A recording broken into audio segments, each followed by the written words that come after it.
Keynotes grow your platform. We talk about strategies all the time. And we talk much less about the habits, the mindsets, and the inner capacities that are required to become a recognized leader and to have staying power. And here's why that's interesting. In many cases, these habits and capacities are more impactful and are more important than the actual strategies that you are using.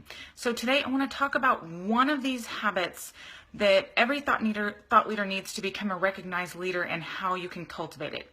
This is a habit that came up in conversation yesterday with one of my clients. We were doing a review of her last few years since her book launch. It was really exciting to look at all the clients that had come in, the speaking invitations that she had received, consulting, referrals.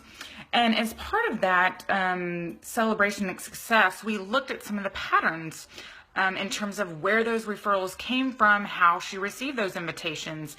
And it was really, hi, Dr. Mason, thanks for joining.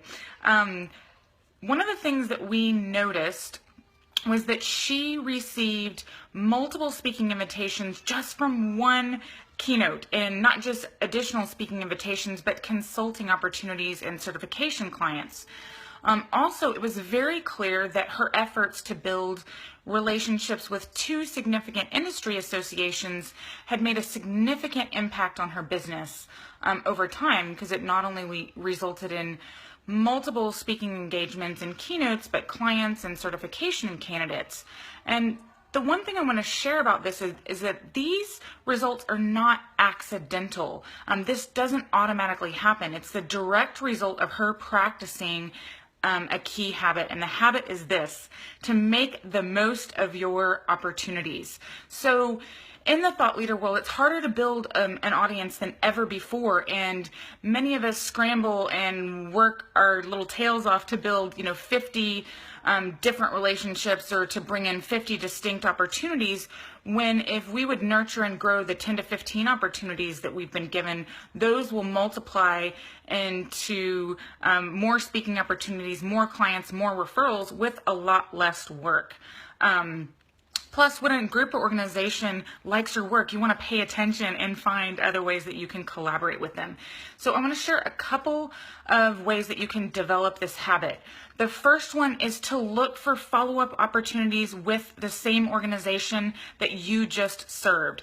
So I had a client just this morning step off the keynote stage for a major industry conference, and she offered to do a Facebook Live video for all the rest of the members that weren't able to attend the conference. You might say, oh, well, that's extra work, but in reality, it allows her to reach a much wider audience than she would just from the keynote that she delivered. The second habit is to ask for referrals. So after an opportunity, we might ask for a testimonial, but we don't think to ask for referrals. Many industry organizations and groups have partnership with sister organizations, or they have companies that sponsor their events.